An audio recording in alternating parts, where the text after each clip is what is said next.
First, we're developing skills. Think of the verbs list you were given in your education program and how different verbs were associated with different level of Bloom's taxonomy. We're trying to move skills from those so-called lower order to higher order thinking. Bloom's taxonomy isn't about content. A teacher of any discipline can use any verb. Understand, apply, design, integrate. Second, the rubric is general, not specific. It is used for a type of assignment, not tailored to a particular one.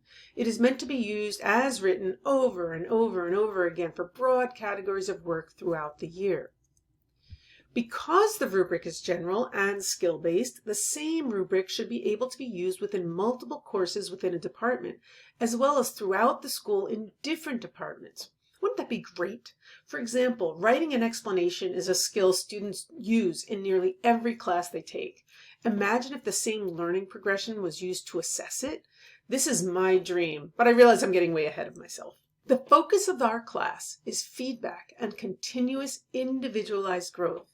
The rubric is not used to judge, rank, or punish students. It is used to provide detailed feedback on strengths and so-called weaknesses on a particular assignment.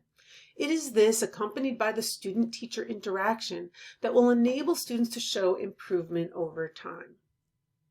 Another important component of the learning progression model is that it's time-released. Instead of overwhelming students with the most complex levels of skill at the outset, the learning progression model uses target levels that change as students demonstrate readiness to move to the next level. By gradually raising that bar over time, students have time to acclimate and internalize what you're asking them to do. We all want what's best for our students. There's been a lot of talk in recent years about equity in education, and rightly so. I've always had the idea that I was being perfectly fair, aka treating every student the same, regardless of their needs and circumstances. I've also toyed with the idea of differentiation, but never found a way to do this that seemed in line with my notion of fairness. Equality is where everyone gets exactly the same thing regardless of what they need. That's what I was doing. Sometimes, though, there are obstacles that inhibit learning or create environments that disproportionately impact certain populations of students. Equity means making sure every student has the support they need to be successful. I wasn't doing that as well. The learning progression model certainly doesn't guarantee equal outcomes, but will ensure that every child has equal opportunity for success because differentiation can easily be built into the process. I always wanted to be able to tailor my class to the individual needs of students, but I never found a way to do that until now.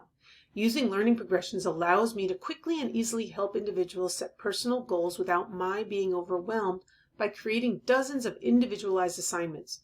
Similarly, the assessments can be used for different levels of the same course, honors, college prep, collaborative, LLD, but the expectations are tailored to reflect the population with whom you're working. That's what Dave and I do.